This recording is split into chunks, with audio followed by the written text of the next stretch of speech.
Welcome to the round table. I'm Jennifer Eller, and with me today is our co-host Mike Hill and our producer Nick Wilson. And then our guest is Robert Knorr. And are you the director of Harmony Home? Is I'm that the your title? director and the founder. Okay. Yeah. Oh, and the founder. Wow. You're the man. Wow. Yeah. So they say.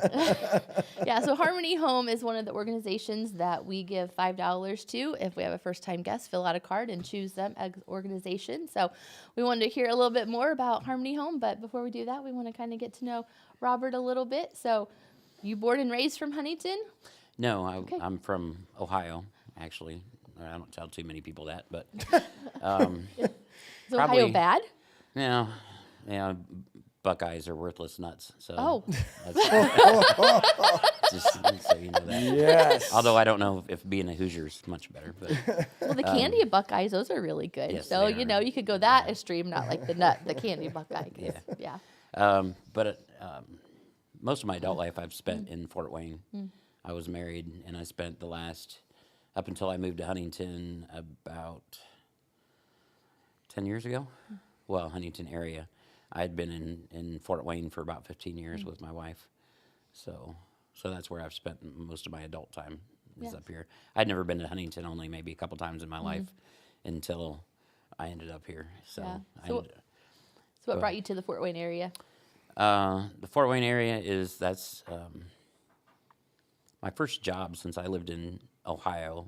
My first job was in Fort Wayne, and I did some travel, and I lived in Florida for a couple years or whatever. And then all my family's up here, so I came back up this way, and it was just easier to find a job in Fort Wayne than anywhere else. And so that's where I put down my roots, and then that's where I met my wife, and we didn't have any kids together, but that's where her kids went to school, and so that's where we put down roots. So. Awesome. So what do you like to do for fun? Oh, well, I know you're a busy man because every time I Yeah. texted you, you would never text me back. So don't take it personally. no, we I had a do that all the conversation time. here, so I knew it was good, and I know he just lives life in the fast lane. I think with I've what been you do, working but on that. I really have been. I like to go fishing. I like movies. I like to go bowling. Pretty much my life consists of Harmony Home nowadays. So like I like to take the guys to a movie once in a while. We like to go laser tag so I can brag that and I can shoot them legally. So. Yeah. Oh gosh. But a lot of it is just like helping people. I mean, that's what I enjoy most of the time. It can be taxing sometimes too, but like that's Yeah. what I do for my life now. So Yeah. So what kind of movies do you like to watch? scary, bloody. Scary? Oh Yeah, golly. scary, bloody. But I like everything. So like I go over to my son's house every once in a while. Well, about every week, and we watch like something about Flower Moon a couple of weeks ago. Flower Moon. It was about the native Indians, how we took their land. And then before that, we watched Oppenheimer. That's more him wanting to watch that stuff because I'd be watching like The Nun 2, or I guess this week we're going to watch Aquaman 2. So I have a big variety. I'm a man. I'm pretty simple, so like it doesn't take a lot to entertain me. So Yeah. Yeah. That's great. that's what my sister tells me anyway. Yeah, that it doesn't take a lot to Yeah, entertain and you. just like some shots and some explosions, and I'm good. Yeah. You got to add some blood in there, but Yeah. I guess I sound pretty morbid saying that. Yeah. Wow. But I love like Michael Myers, and I have a man cave that's got all kinds of.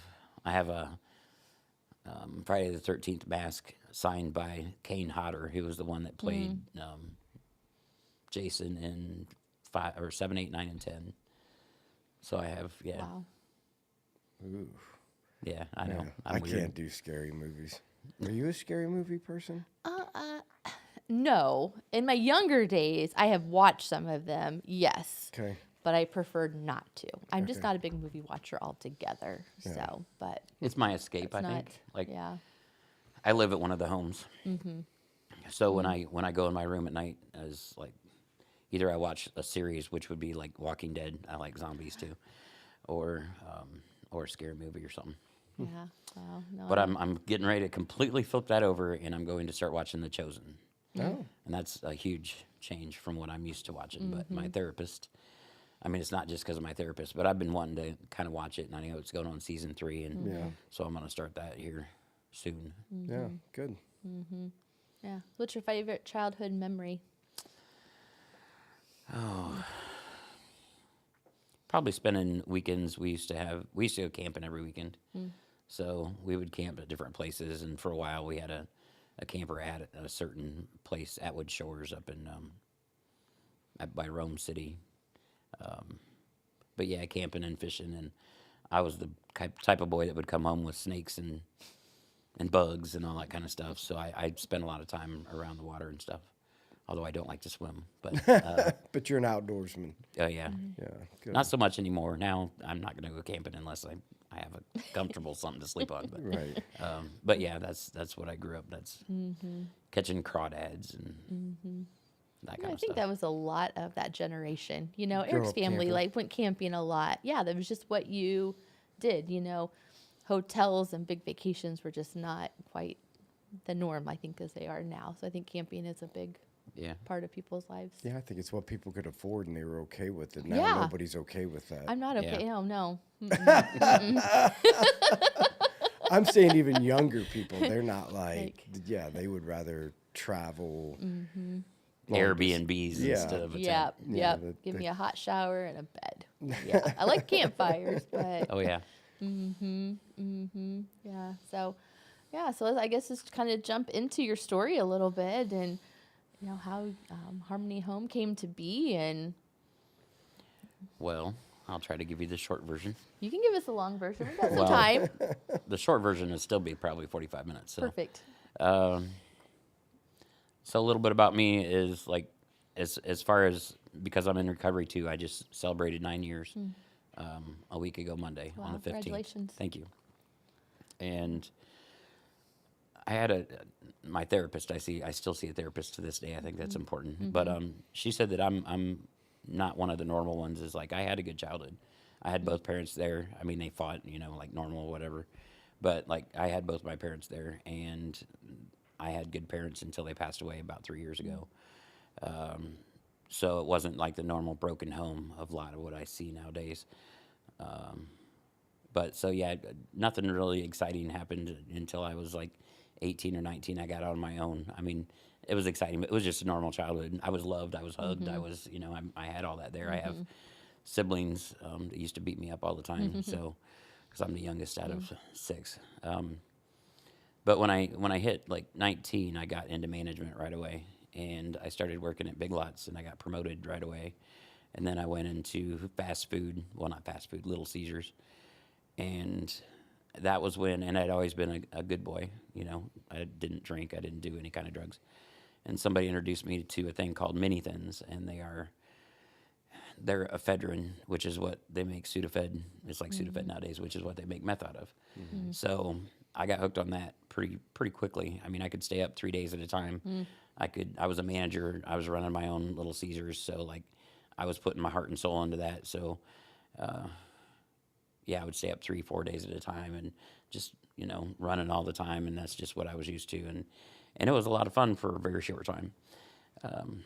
But then that just started falling apart for me. So I ended up moving to Florida for a little while, and I dropped the pills pretty easily.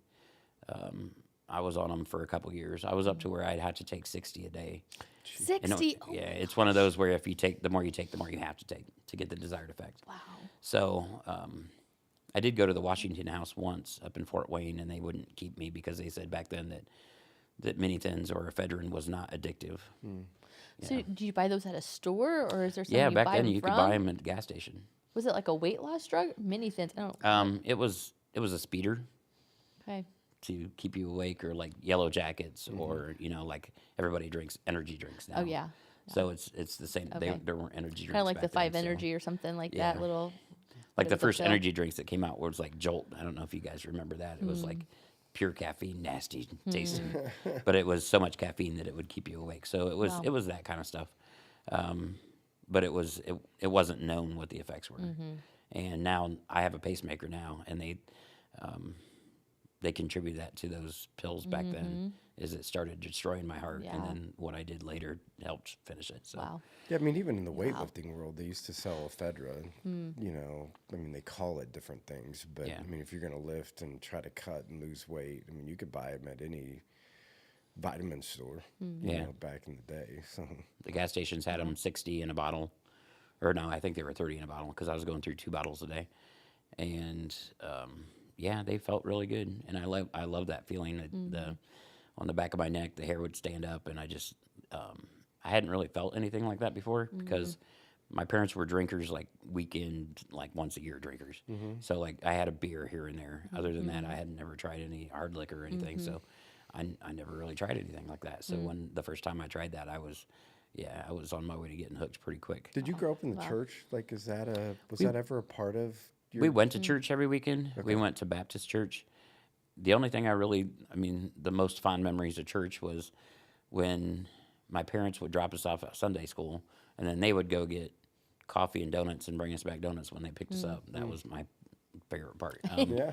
But the church, I'm in my, I'd say early 20s, or not early 20s, early 30s. I played drums in a church for a while. I was going to church 4 days a week. We were doing the men's Bible study and doing twice church Sunday, and then we'd do rehearsal because I had a little bit of drum experience. So I went through that phase for a while. I shouldn't say phase, but where I was really active in the church. Yeah. But earlier we just went to church. We weren't like big church family. Yeah. Yeah, I didn't mean to interrupt. I just didn't know you're where fine. that all fit in the whole process of it all. So I've always known God, and I've always known that God was there.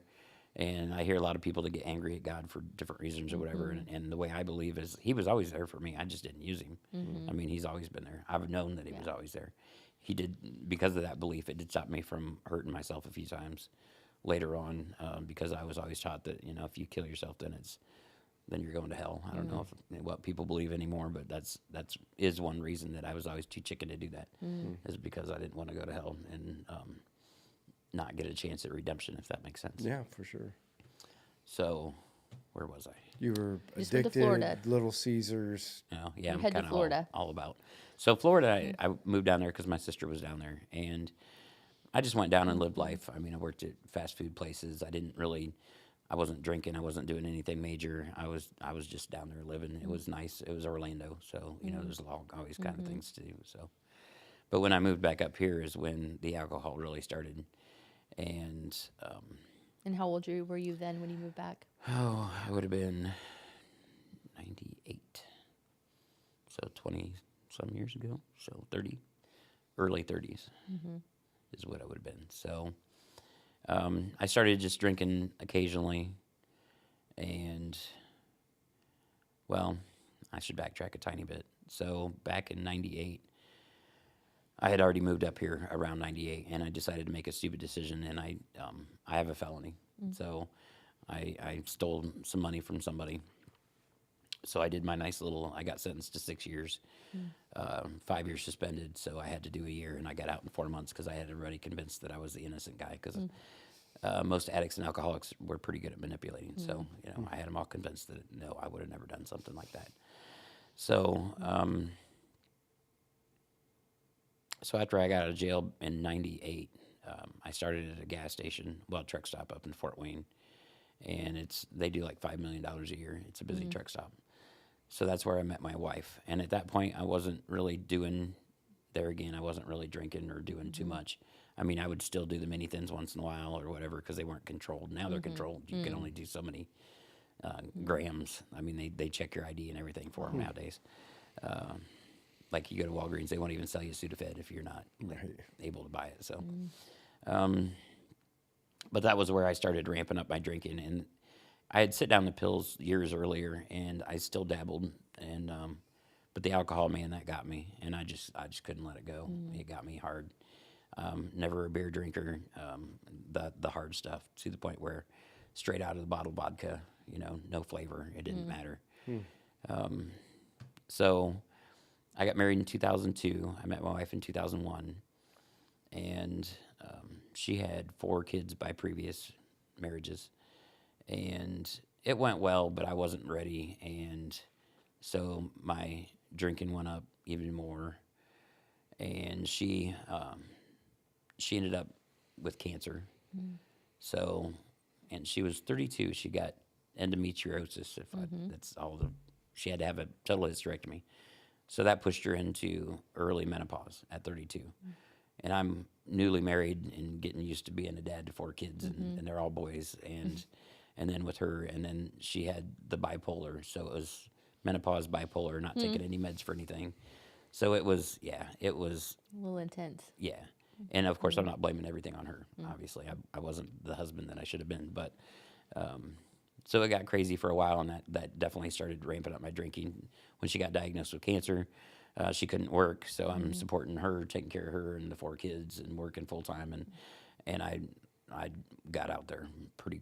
I was hiding it pretty well for quite a few years. People knew I drank, but they didn't know to the extent that I was drinking. And that was when we started having more problems. So I ended up getting my own place. We were still married, and we still did a lot of things as a married couple, but like we didn't click living together. And so it had gotten really bad to the point where in 2006 I got a job at Rallies, and I did really good. And I ended up running at one time all the rallies in Fort Wayne. I was a manager at one of them at any given time. And I ended up meeting a kid that had been abandoned by his parents in his life or whatever, and I ended up adopting him. And so, looking back, I'm glad I did. I don't regret that I did, but he had a lot of street smarts, and that kind of accelerated me. And, as far as addiction goes, you got people that say, well, I just did it because it felt good or whatever, but then they always say there's got to be an underlying reason. 85% of addiction comes from a mental health issue. Well, I found out later in life that my mental health issue was acceptance. So with him, and there was all kinds of like kids that came along with that, and parties, and I was the cool dad, and I was having all kinds of fun, but I was drinking myself into obliteration. So like we would have parties, and I would I wouldn't fall asleep, I would pass out, and then they would do God only knows what they were doing. So, but it was acceptance, and I was the cool dad, and I thought that was really cool. But I was in the middle of my addiction, so obviously it wasn't cool. Did your other sons participate in that too, or was just the one that No. you adopted? So the family didn't really know all of this stuff? No, they didn't know too much. I mean, they knew what I was doing as far as like, they didn't know details. So, but my wife had gone into remission, but then the cancer came back. When we split up, we were the type where when we were good, we were really good. And when we were bad, we were really bad. And like she came after me with a tire iron one time. And if she would have connected, she would have connected. Wow. So, and there again, I'm not blaming it all on her because, we had equal parts. So when we weren't living together, her cancer came back. But when we had broke up, like the family just hated me. Her family hated me with a passion. And so I didn't see the kids, and I didn't see the in-laws and all that kind of stuff. Then I hope I'm not skipping around too much here. You're fine. In 2013 is when Rallies finally caught up with me and said, okay, you're drinking on your job all day, every day. Oh, my. And did you put it like in a Coke cup or something like that? Or how'd they know I started sneaky, and then I got... You didn't care? No, I didn't care. So you'd have the bottle like sitting there or something? No, or? I wouldn't do that. I had it in the bathroom or in the car. I only have one DUI, and that's by the grace of God, 100%, because he knew that doing what I do now, I couldn't do without a license. So, but I drank and drove for at least a year and a half every day. And so at one particular restaurant on Stellhorn Road, like I was drinking at work, and when I left that store, and they had some electrical problems, they found 12 plastic bottles of vodka up in the ceiling tiles in the bathroom. So I'd go in there and I'd drink, and if it wasn't there, I'd make an excuse to go to the store or whatever and go to CVS and grab me some alcohol. I thought I was hiding it like everybody does. Like in addiction, you always think that, nobody knows. Everybody knew. Including my supervisor knew, but he was 100% enabling me, but he was just being a nice guy. I was a good manager. I won a couple trips I won a trip to the Bahamas while I was in the middle of my addiction. I was a good manager. I did a good job. So I considered myself a functioning alcoholic. And so they just kind of turned the other cheek. And I did that for quite a few years. But we got a new supervisor. Excuse me. We got a new supervisor in 2013, and he wasn't having it. So in April of 2013 is when I got fired there. And right about the time I got fired, I drank myself into, I don't even know what I'd call it, but my heart was like beating out of my chest, and it was really bad. And so I went to the hospital, and they really thought I was not going to make it out of the hospital. Like the nurses thought I was going to leave in a body bag that day. I had 7 liters of fluid on my lungs. I went into congestive heart failure 4 times that year. So it was bad. And I had a really good cardiologist, and he was the type that he would just tell me, he's like, if you're going to kill yourself, just do it. So I can take my time with patients who want to live. Wow. You know, and a lot of people think, oh my God, why would he say that? And I'm like, that's the kind of stuff I needed to hear. I don't need the soft, foofy stuff. I need the stuff that's real. So, so in April I got fired. I ramped it up. I went to the hospital for 8 days. They did a thoracentesis. I remember that. It's like a needle like this long that they put through your back to get the liquid out and I couldn't walk. I had to learn how to, I mean, it didn't take very long, but the oxygen was so low in my blood that I couldn't do anything. And when I got out, I had to use one of those little carts in Walmart. I couldn't stand up very long because my lungs were so incapacitated that they had little sacks of fluid still on them, and they couldn't tell me if it was ever going to get better. That really scared me because I thought I couldn't even go up the stairs. I'd have to do like a kid and crawl up the stairs and then come down the stairs. I'd have to get on my butt and like go down one at a time. And then in May, my wife's cancer came back, and she slipped into a coma, and she passed away on May 28th of 2013. I never got to say goodbye. I never got to anything. So, and her family had a very strong hate for me, or dislike, however you want to put it. So I wasn't involved in any of the funeral or any of the arrangements or anything. They were not happy that I showed up for the funeral, for the actual funeral. But I was going to go anyway, so I didn't go to the gravesite afterwards. But I was there for the main funeral. That part of my life was pretty much like nobody wanted anything to do with me that whole time that we were together. It's like none of her friends, I mean, it was just like that was a closed book now. Her kids didn't want anything to do with me, as her family couldn't stand me. So at that point, I was so involved in my addiction. So in 2000. Make sure I get the dates right here. I just kept drinking myself, and I had my own place. You know, I had already had my own place, and so I had different jobs. 2014, I had 7 jobs, the most jobs I ever had in my life in 1 year. It was ridiculous, and I didn't get fired from any of them. I was just smart enough to know that they were catching on, so I would just not show up or not go back or for whatever reason. And all this time, my adopted son, he had taken off to California. He was what they call a feral, like a feral cat. They told me when I adopted him, they're like, you're never going to be able to tame him, basically. He ended up going to California. Well, at that time, he was in Colorado, so he wasn't around too much. But he came back right around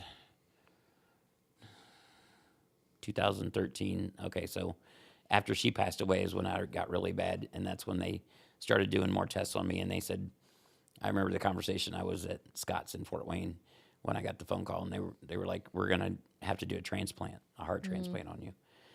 And like that's a conversation I'll always remember because it's like that's pretty major.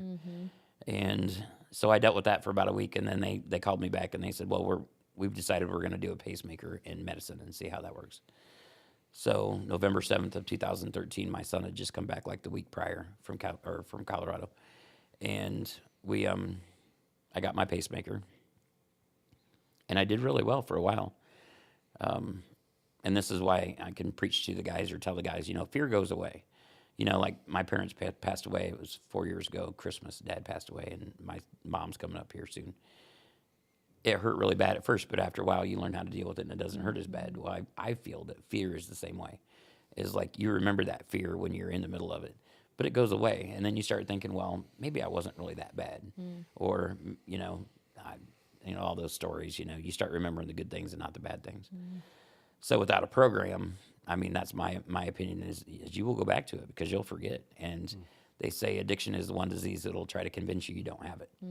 So, and it does. It'll tell you, oh, you weren't that bad. You could try just one. It's okay. And so, so I got my pacemaker in November, and by January I was drinking again. I mean, I just had heart surgery. That was an 8-hour surgery. They put 4 leads in my heart. Usually they're 3, and because my heart was so bad, I have coronary artery disease is what I have now. And I had aflutter and AFib, and my heart, they couldn't even, you know how they hold your wrist to get your pulse? They couldn't even count it that way because my heart was the beat was so off so far. So I got the pacemaker. I had a job under the table. This guy sent me to go get a part to fix something, and I came back drunk. He didn't even know that I was an alcoholic. Like, Where so did you go to get drunk? I had gone, it was in Fort Wayne, it was a pizza place up on DuPont Road, and I was working on a refrigeration unit, needed a fan. And he had just bought the place and didn't know me, and I was the manager, and because I was working there when I got my pacemaker, and I had only taken like 2 days off when I got my pacemaker. I was in on Thursday, out on Friday, and went back to work Monday. So he thought he got this, stellar manager that was doing this really good job because I'd been there for a little while. He sends me to go get this fan, and I go to over by Glenbrook, and I pick up the fan, and on the way back, it just hit me. I drove by a Captain Cork, and it's like, I want a drink. So I stopped and got one, and I was already drunk by the time that I got back to DuPont Road. And he's like, what the heck? Why are you drinking on the job? He didn't know anything about my history. So by that time, the alcohol was really kicking in, and so we got into a fight. I really don't remember it. I took his phone with me. I remember that. It was a cordless phone. I ended up taking it home that day. And the next day I got fired. And it was just off and running again. The pacemaker, and that's what I say, the fear goes away. When I first had when I first got that phone call about my heart, it's like, I'm never going to drink again. I'm never going to do anything. I'm never, ever, not, it's just not going to happen because I don't want to die. But then just not too many months later, it's like it just kicked in, and then I'm off and running again. So the last year of my addiction was really bad. I had been to the hospital a couple more times. Just before I finally quit doing everything, they called Code Blue on me. I was in Parkview Regional, which is the hospital that my wife passed away in. I was in there, and I thought I felt okay. And I heard over the intercom that was Code Blue, and I'm like, dang, somebody's in trouble. Wow. And it was me. And next thing I know, it's the only time I've ever been in a room with a bunch of beautiful women. They had, all these nurses came in, and they put me on my head in the bed. I was in CICU. I ended up in ICU that night. And there's a lot of stuff in between, but that's what really got me. And the first thing I did when I got out from that stint was drink, because I was so shaken, like I couldn't hold a cup. I couldn't take a drink without a straw, and then it had to have a lid on it or I would spill it. And so I learned later that that coming off alcohol is that, and I think it's benzos are the only two things that can really kill you. It can shut down your organs if you aren't supervised. So I almost died that day, and then a week later, I got out and I drank for a week, and then a week later, it's like, I can't do this anymore. So what made you decide that? Did God speak to you in that, or just your? God had always been speaking to me. I knew I could do better, but at that, backtrack a little bit. Just before I went in the hospital that last time, I was drunk, and I called the hospital in Huntington.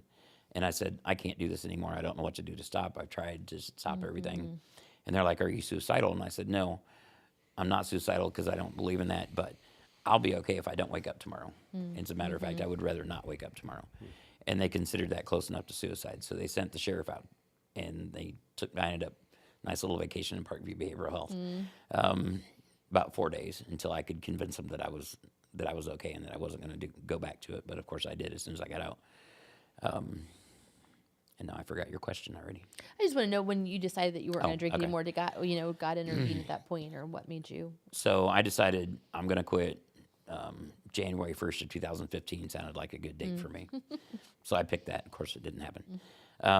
January 15th, that week was a really rough week for me, and I tried going to church here and there, and I tried talking to people, but like, I had abandoned everybody, including myself, and so I really didn't want to hear about God too much. Like I said, I didn't blame him for anything, but it's like I was so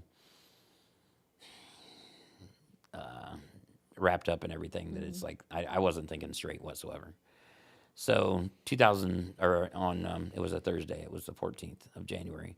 I was talking to my son. He was in prison again, and he was telling me how I used to be his hero and how he would watch me and my sober times because I had done a lot of good things and he's like, you're every time I go to jail or prison now you drink and you're just going to kill yourself. And I got really mad and I hung up on him, and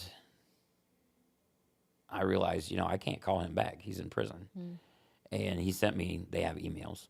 He sent me an email, very, very not nice email about, how I had disappointed him and how, he was hoping that I could help him change his life and all that kind of stuff.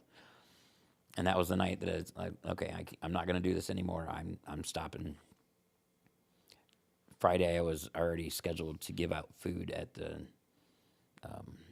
food pantry in Andrews. That's where I was living with my parents. They had an apartment upstairs. I was giving out food. I know that everybody could smell the alcohol on me. I was still drunk. But that was my last drink that night. Over the weekend, I slept and I went through the DTs and everything. And then Monday, I went out and it's like, and it makes it sound easy, but it wasn't easy whatsoever. And I got up and I'm like, I can do this one day at a time. And that's what it is, one day at a time. But for me, it was 10 minutes at a time. Like literally, I'd sit there and watch my watch, and it's like, okay, I got 3 more minutes sober. And it was, I'd watch a lot of Shark Tank and Gunsmoke. Watched a lot of Gunsmoke. Because if I started watching Gunsmoke, then, by the time it got over, it was an hour. And I'm another hour sober. So that's what I had to do. And I had been introduced to AA before, and I knew some of the answers, and I had been to AA here in town. They didn't have hardly any meetings, but I had been to them. So it just kind of all came together, and I got a job. I went to Johnny's. You guys are familiar with Johnny's here in town? I ran that for the last 5 years or so. I went there, interviewed, and he didn't call me back, and I just felt like this is when God really started working in me. Is like, I knew that was my job, and I couldn't explain it to anybody. I just knew that was my job. So I called him back. It was Monday I interviewed. I called him back on Tuesday, and he's like, well, I have some other interviews to do. So Wednesday morning I got up, and I got dressed to go out and looking for a job, and I sat in my car in the front of the house, and I'm like, why am I looking for a job? I know that's my job. And this is not the kind of person I had been, believing in God, and there's a reason for everything and all that. So I called him up, and I said, have you found somebody yet? And he's like, no, we haven't found anybody yet. And I told him, I said, I don't know why, but I feel, and he's not really into the church or whatever, but I said, I just know this is my job, so I'll tell you what. I will work 2 days for free. Just give me a chance. Let me come in there and see what I can do. And if you don't like me, or if it doesn't work out, we'll go our separate ways. You don't owe me anything. Just give me a chance. And he just couldn't refuse that. So I went in there, and the first day that I worked, because I've done restaurants all my life, I'd never done short order or cook before, but the first day I went in there, he's like begging me by the end of the shift. Is like, so you want full time? Do you want this or that? Or, and at that point, my heart was so bad, I was looking at maybe doing disability. My heart was at 17%. Do you know what an injection fraction is? No clue. It's how hard your heart squeezes, and that's the pressure that it gives to move your blood everywhere. And I was wrong in that 17. I was down to 14%. A normal person is 75%. Wow. So nobody's 200. But went down to 14%. They said I should have been bedridden. I shouldn't have been having any energy or whatever. So when I quit drinking, I was at 14%. My kidneys were failing. My liver was elevated. The enzymes, I was taking 4 shots a day for diabetes. That's the mess that I was in when I started that job. So I was looking at disability because I had really messed up my body. And he's like, I'll give you as many hours as you want. And we figured out a contract. And I went to my sisters, and I'm like, I'm doing this. I'm not going to do disability. I'm doing this. And she thought I was crazy. And,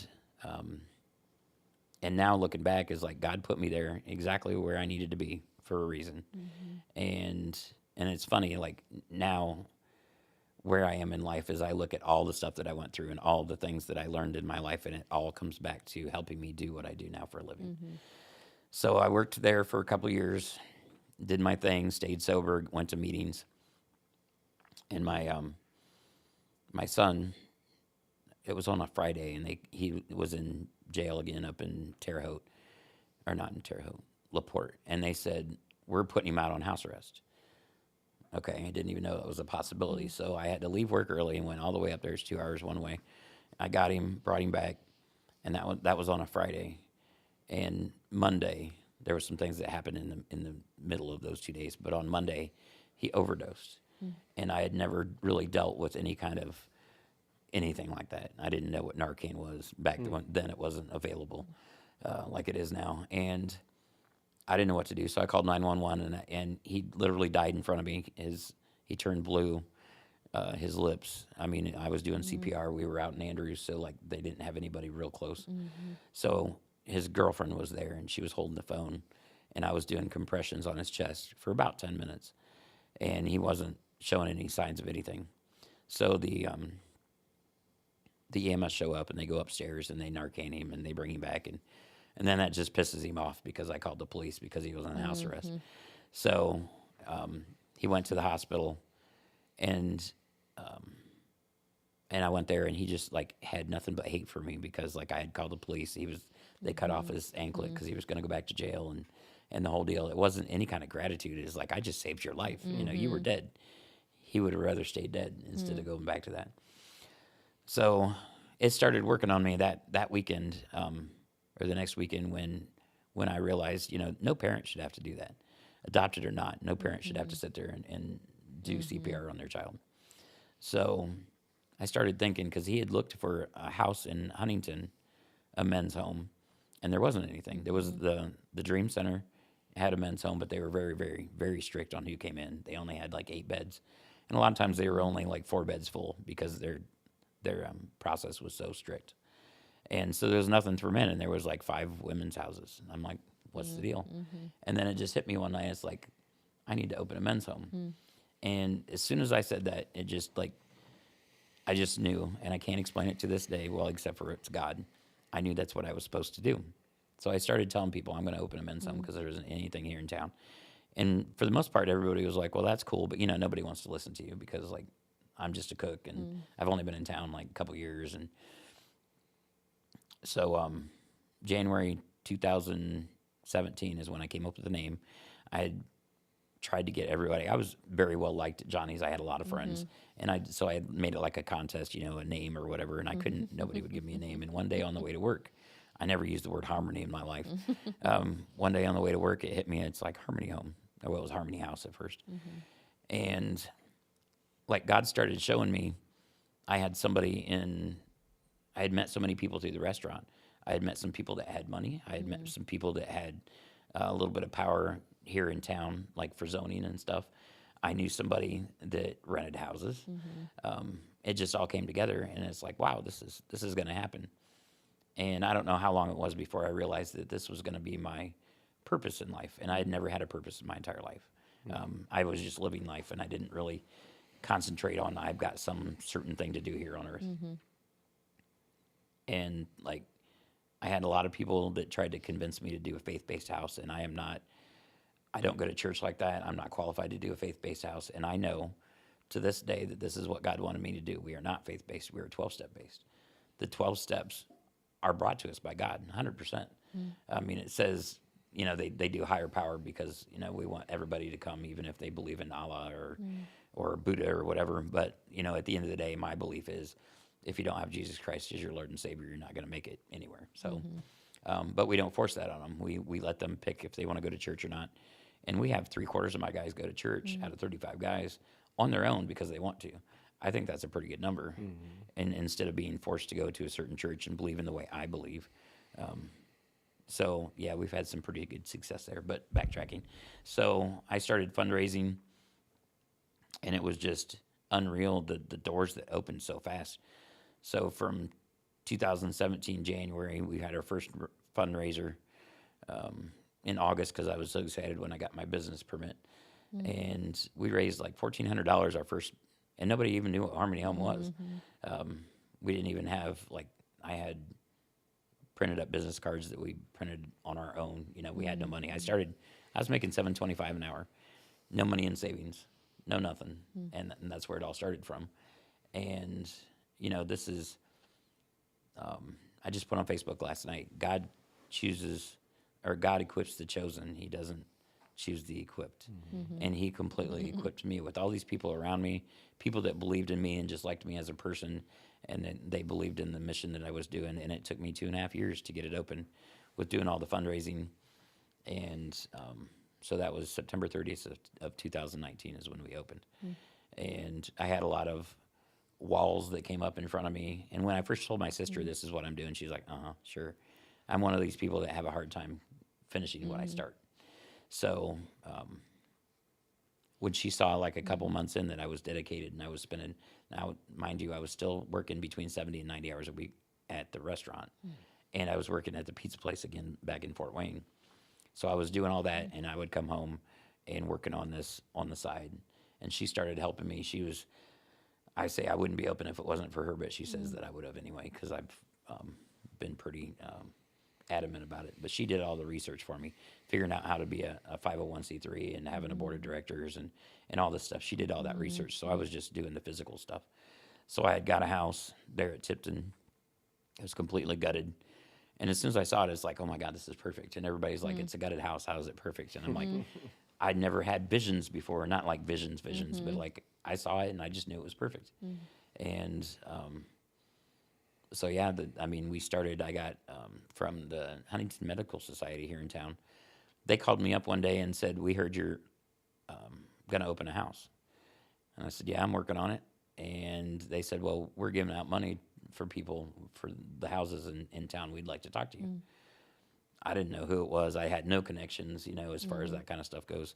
So me and my sister and I went to Macade's, and that's what they were meeting. And there was Dr. Matt Flieger and his wife and some other people there.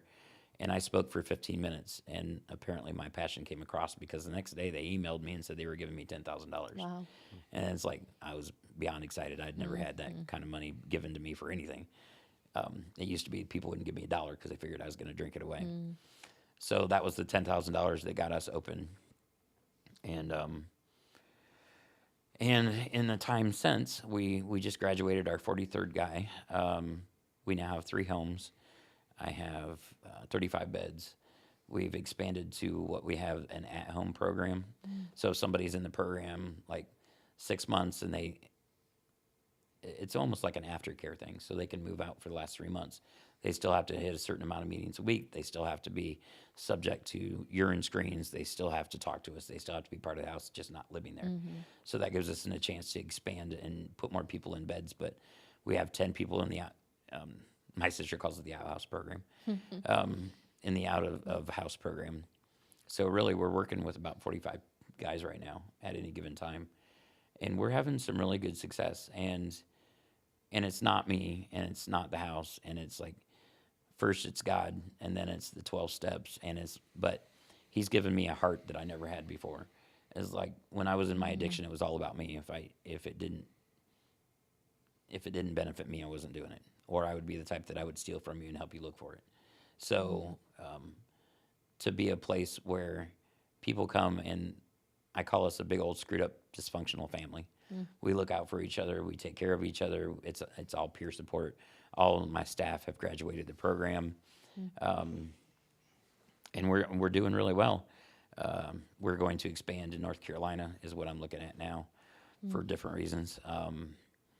But like God is like, He blesses us. We tease that we get a Harmony Home belly. Like we have so much food donated, it's ridiculous. Like we get Walmart every Friday, and I have like 4 freezers full of meat, just meat. And we get donations from all over the community. Anybody has like catering things that they have extra food, they bring it to us. And like we just got one of those yesterday, the Dream Center gave us some stuff, some milk and stuff. We go through like 12, 14, 24 gallons of milk a week.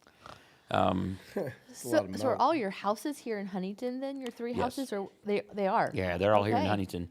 At first, I thought I would just like expand, but it just makes more sense to keep them close because then we can all still do things as a group. So yeah, they're all within a couple blocks of each other. So do you have like house parents or something, or people who? No. We have.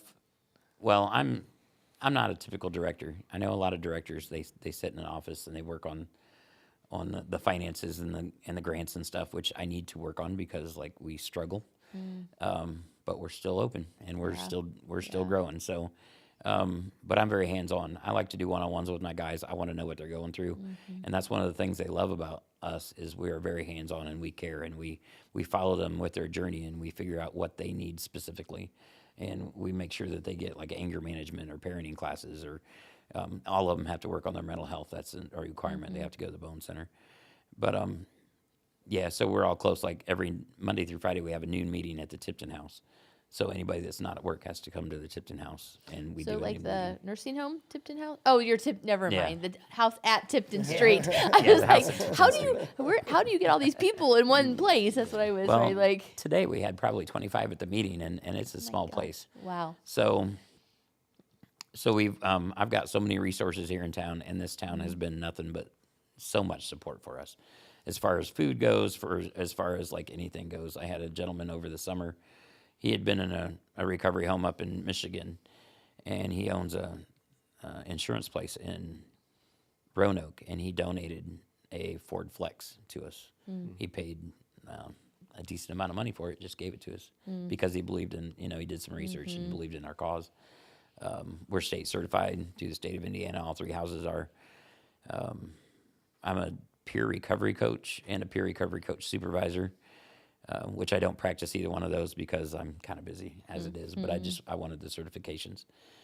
But all my guys, I mean, it's just a family and we take care of each other. Like I had one that left for a lot of reasons and he had been back and he left again. And I just picked him up about a week and a half ago up in Marion and I brought him home and I was afraid of his mental health. He was like a little bit unstable and like he's been smiling and laughing and all this.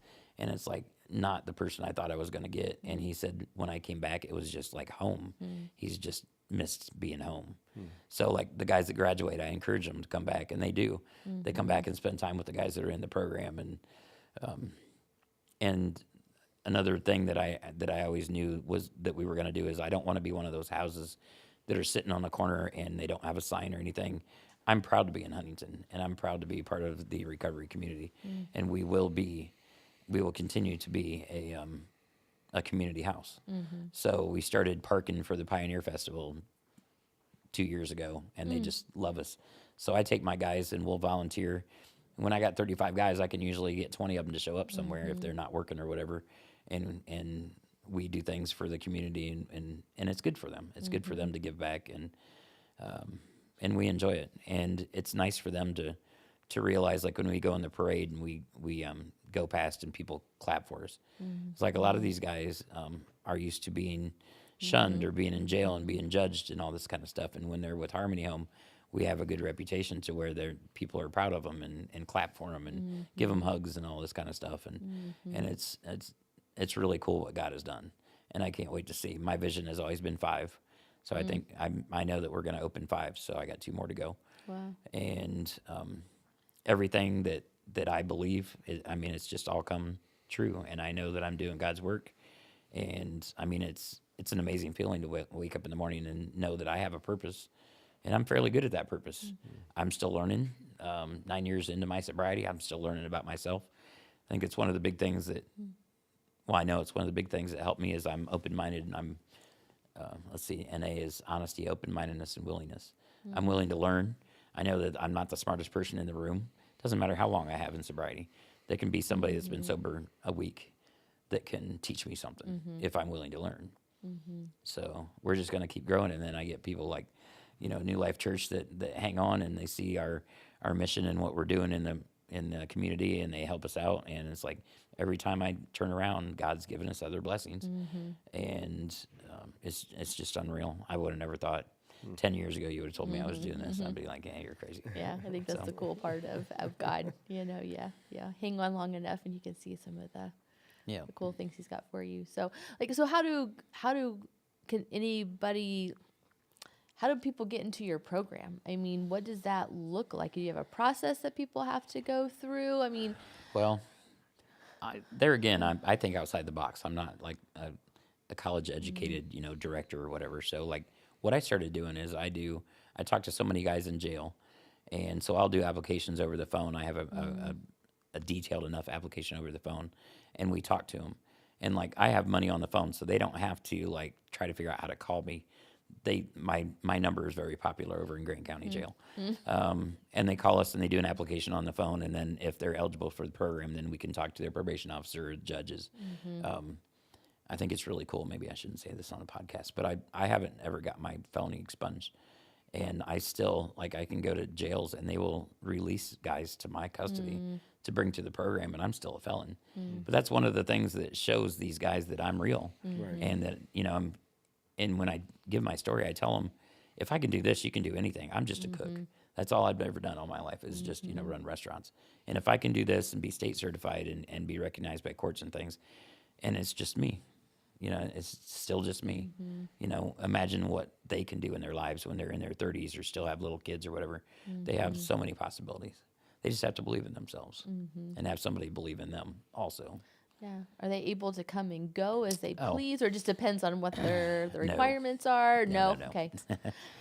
So as far as the people that we get a lot of them from jail, but not all. It's a very easy application process. They can get on harmonyhomeofhuntington.com. There's an application on there. They can bring it by. They can mail it to us.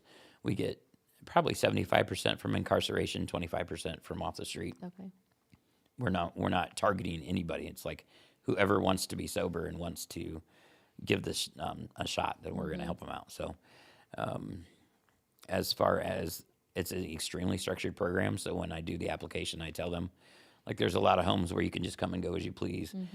You have to sleep there, and then at 6 a.m. you can sign out and be gone till 10 p.m. That's not us. I know where my guys are all the time. They hit meetings every day, unless they're excused, which isn't very often. Before you get a job, you're hitting 3 meetings a day. And then that doesn't include Celebrate Recovery on Monday nights and going to church and going, a lot of them go to different churches on Wednesday nights. So I do include that in part of the meetings, but they have to be doing 12-step meetings. And so they get Life 360 on their phones so I can track them. I've got spies all over Huntington that know me, and I get phone calls all the time. Do you know that this guy is here doing this? So no, I hold them accountable for that's what I needed, somebody to hold me accountable for my actions. And that's what we do. And so they have curfews, they do not just run. And I will never be that way because that doesn't teach them anything. That's not a program. Because I'm teaching them it's not just not using drugs and alcohol. It's to live without using drugs and alcohol. So it's getting bank accounts, and it's, doing your laundry like you're supposed to, and keeping your area clean, and working on your mental health, and just being a human being again, because a lot of these guys have lived in tents or lived in houses without electricity or water for years. So, and then some of them come from really not broken homes like me, and they're used to all that stuff, but they just need the discipline that they know that somebody's going to be checking. And we do drug screens every 7 to 10 days. With 35 guys, I got 35 alcoholics and addicts. They're going to tell me, like, I get loyalty pretty quick with the guys because they know I actually really care. And so they'll come to me and say, hey, I might want to check that guy because, he's acting a little different. So it's a system that is really working really well. And I'm excited to grow. And I kind of wish that I would have started it earlier so I could help more people. But that last year of my addiction, if I wouldn't have went through that, I wouldn't have the knowledge and the drive and everything. So God has a plan for everybody, to get sober at a certain time. And I'm so blessed. It's like I'm the happiest I ever been. And I feel guilty saying that because my wife passed away, but I am. I'm the happiest I've ever been. I get to wake up every morning and do podcasts. And, but I get to help people. And I was in a dark spot, and I can actually help somebody out of that dark spot where I was, and they know I'm genuine because I was there and I can Yeah. relate. And Yeah. like, what can be better than that, than helping people, know, Wow. getting to see people get to see their kids again when they've got their kids taken away, or, I had a graduate a couple weeks ago that his mom came up and just cried and hugged me and said, "Thank you for giving me my son back." And like that kind of stuff is like, what could be better than that? Right. Wow.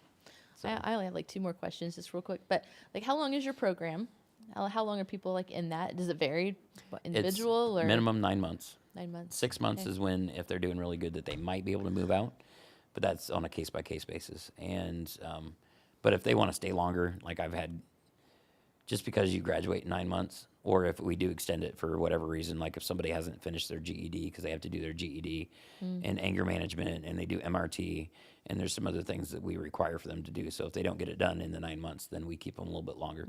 But if when they graduate, they don't have to leave. I'm not pushing people out.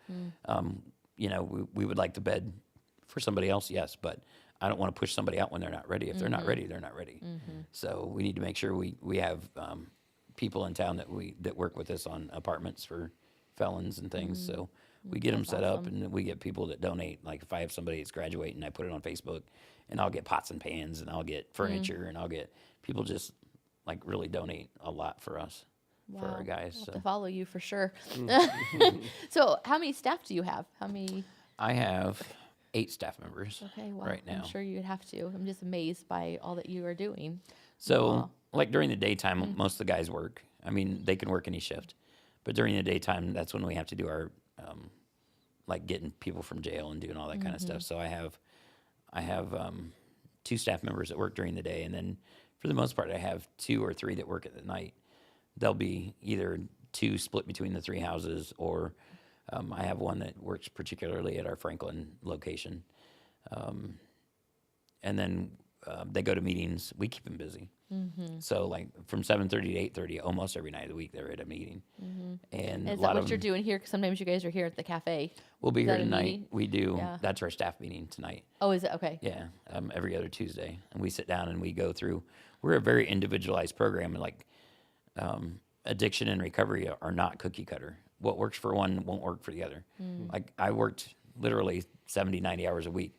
Most of the guys would be overwhelmed and couldn't handle that and would probably slip back into addiction.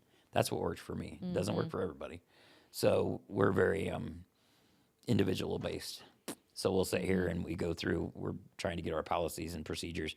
We just opened the 3rd house a year ago, and we added 13 beds. That was a lot to add.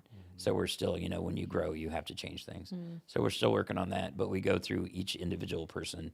And then that way the staff, if they see something that I don't see, so we can talk about each individual person on what they need to work on. And they have phases. They have 4 phases.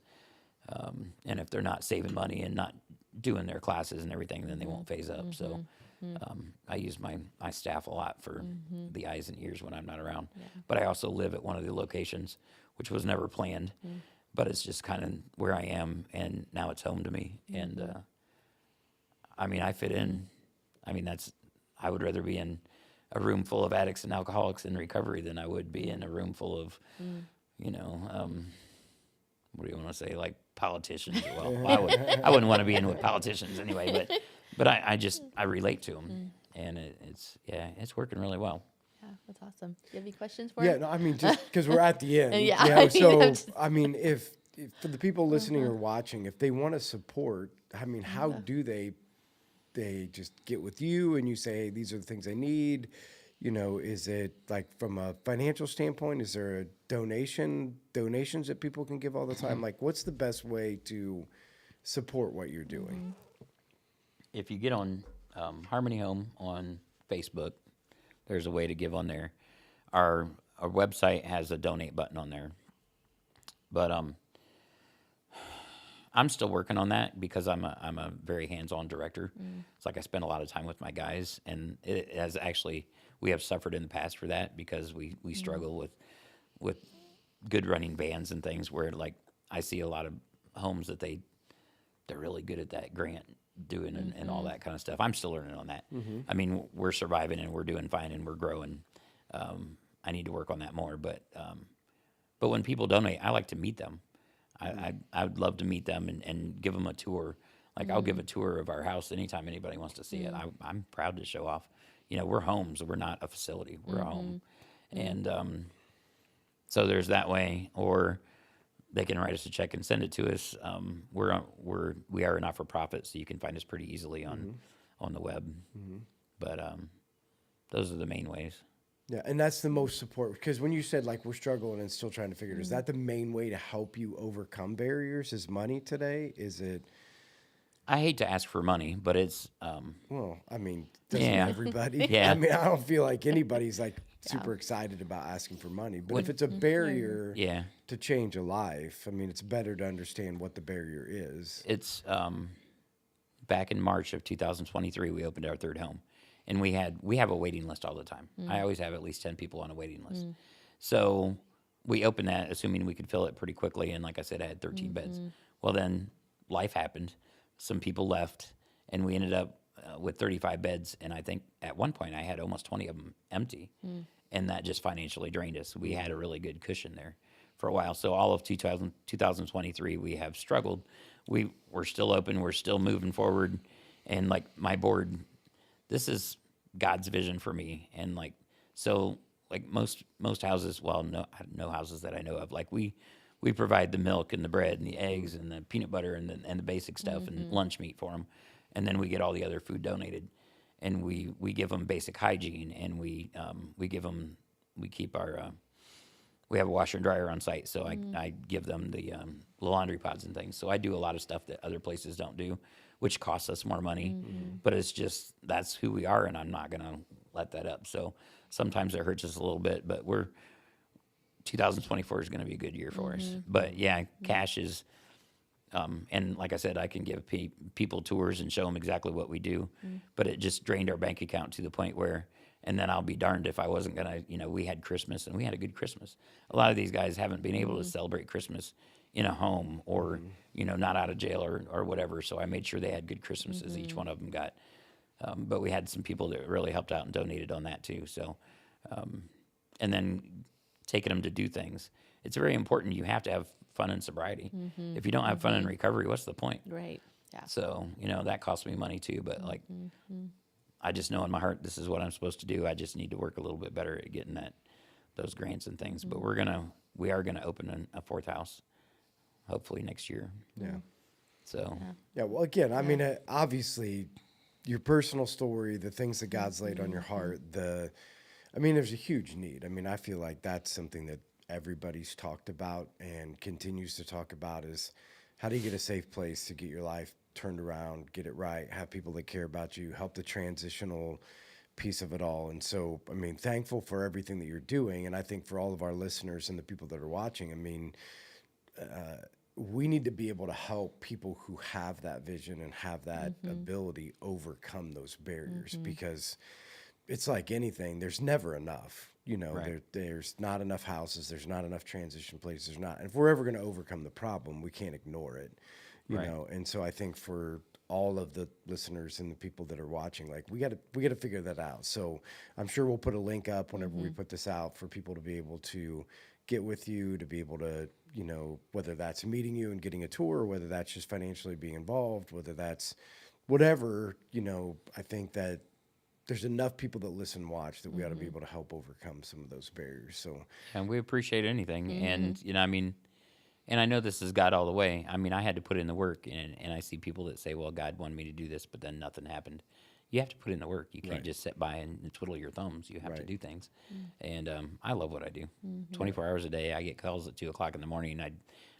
I love it. yeah. And that's what I mean. For people that God has called and, equipped to do things, there's a support system that needs to happen, to be able to continue to give you what you need to be able to carry out the vision. So we'll put that out there. And again, if you're watching or listening, make sure that you get on the link, that again, I would recommend take an opportunity, take a tour, get to know you, see what's going on. Again, don't ignore the problem. It is an issue for somebody that's sacrificed to be able to do this, that we need to come alongside. And it should be limitless. Like there's enough money, out there in the world. There's always enough money. We just need to pray that, people will get on board and be a part of that. So we'll be praying for you. And again, we love that we can do our small part, in helping and being a part of. And we hope that this gives more opportunity for people to get on board and help and continue to push through on a vision that I think is,